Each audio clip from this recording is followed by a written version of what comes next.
What's up everyone, welcome back to our channel. In today's video you are going to see how to find Snapchat users near me.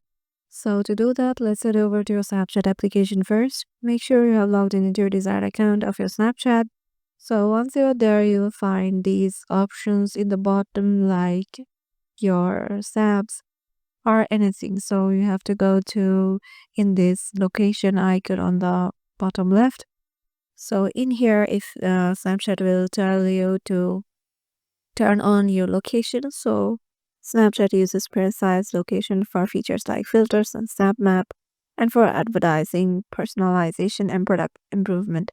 So just allow it and turn on your device's location.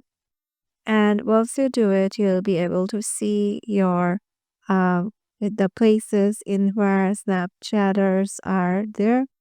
And you can also just invite them around you. So I'm just going here, and here you can find lots of people that uses Snapchat. And yeah, this is how you can just do it. Hope this video will help you out, and we'll see you in the next video.